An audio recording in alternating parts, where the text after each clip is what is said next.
This study focuses on the dissonances found in the spaces and rear facades of the built fabric of the Pombaline Downtown area, located in the city of Lisbon.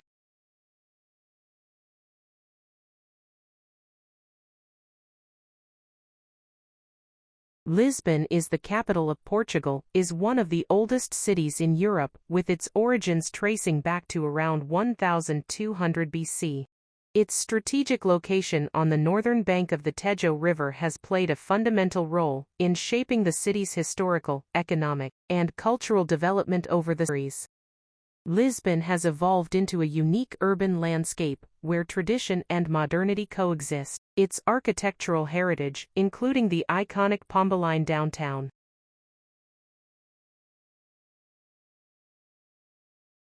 Lisbon, located on the northern bank of the Tejo River, it has played a key role in the region's historical and cultural development. The Pombaline Downtown complex is one of its most iconic areas, a pioneering example of modern urban planning, rebuilt after the 1755 earthquake. Since the late 20th century, this area has undergone several changes due to shifting socio-economic contexts, raising new challenges for the preservation of its architectural identity. On November 1, 1755, the city of Lisbon was shaken by a violent earthquake, followed by a tsunami caused by its proximity to the Tejo River. These two factors devastated the vital center of the city. In fact, these disasters devastated the city's historic center. The most medieval buildings were destroyed by the quake or the subsequent fires. However, it was not just buildings of fragile construction quality that were devastated. Distinct and more robust buildings were also reduced to rubble, such as convents, palaces, and hospitals. In fact, these disasters devastated the city's historic center. The most medieval buildings were destroyed by the quake or the subsequent fires. However, it was not just buildings of fragile construction quality that were devastated. Distinct and more robust buildings were also reduced to rubble, such as palaces and hospitals. With this scenario, it became urgent to rebuild Lisbon, which generated the opportunity to design a section of the city inspired by the Enlightenment ideals that flourished in Europe. This decision would decisively change the urban, social, and economic image of the Portuguese capital.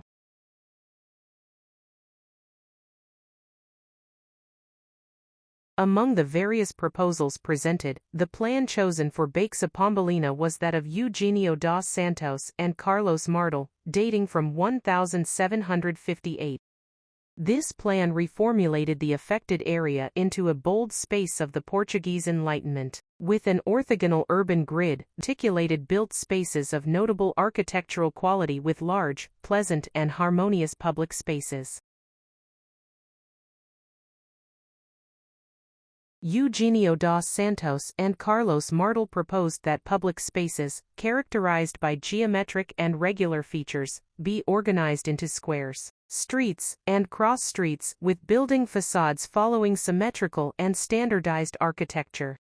This uniformity allowed for the hierarchy of spaces according to their functions, commercial, residential, or administrative.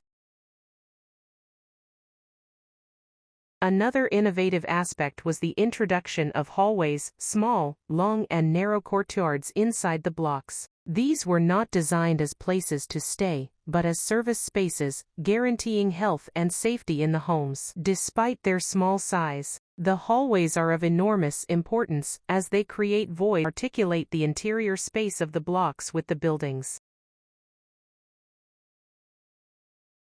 In addition to the factors mentioned earlier, innovative infrastructures were introduced, along with new topographic and construction methods for carrying out the works, modern building legislation, and a new type of residential construction.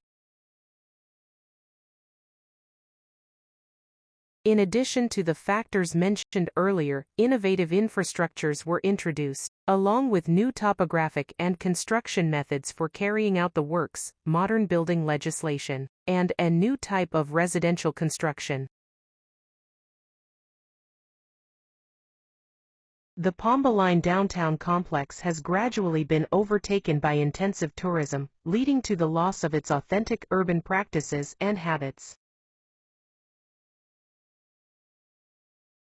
Streets, squares, and buildings have often assumed a scenic character, pleasing to most temporary visitors, to the detriment of the residents' daily experiences.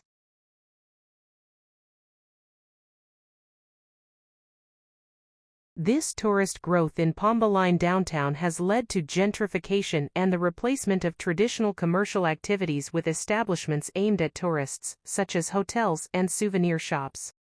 This process has negatively impacted the quality of life of permanent residents, who face rising living costs, loss of the neighborhood's identity.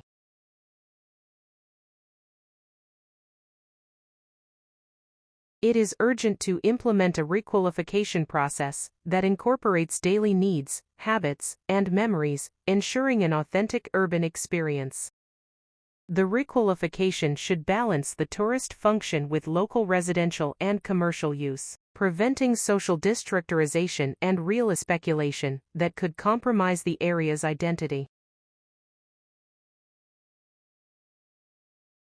Architectural preservation in Pombaline Downtown complex has often been limited to maintaining the main facades, adopting a superficial approach that conceals internal structural and functional issues. While the exterior public space is generally well preserved, alterations to the ground floor openings, particularly in commercial areas or the addition of stories, compromise the integrity of the original structural system of building. Here we can see a plan of a typical Pombaline hallways of a quarter of Lisbon downtown.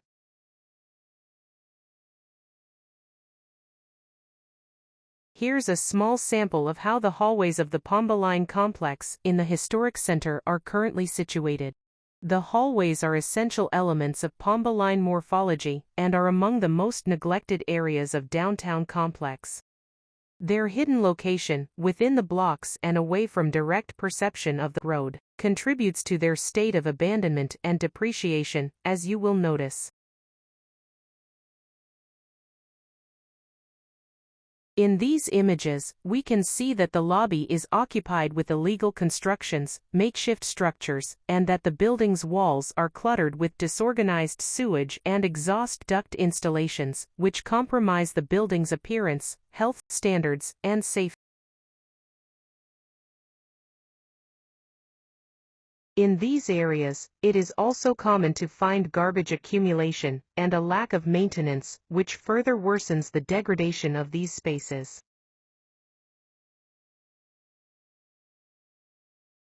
In these spaces, we observe a reduction in natural ventilation and lighting, which compromises the quality of the inhabited rooms, considering the building's thermal performance and air quality.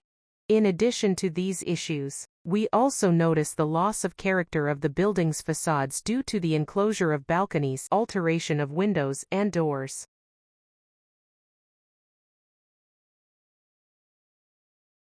The preservation of the Pombaline hallways offers a strategic opportunity to enhance downtown Lisbon by ensuring environmental comfort, typological identity, and historical continuity, beyond mere aesthetic or heritage concerns. The preservation of Pombaline Downtown should extend beyond aesthetic restoration main facades and public spaces to include private areas, such as rear facades and interior hallways, which are vital to the building's functionality, habitability, and security, and should be regarded as integral elements of architectural and urban heritage. It is understood that the hallways offers Pombaline should be requalified, ensuring their accessibility through cleaning and conservation actions. Illegal constructions that obstruct or disfigure the space should be eliminated. The rear facades should be enhanced by removing dissonant elements and restoring the line architectural language. The drainage and sewage systems should be modernized. New functions should be explored for the lobbies, and finally, the rear facade of the Pombaline building should be valued.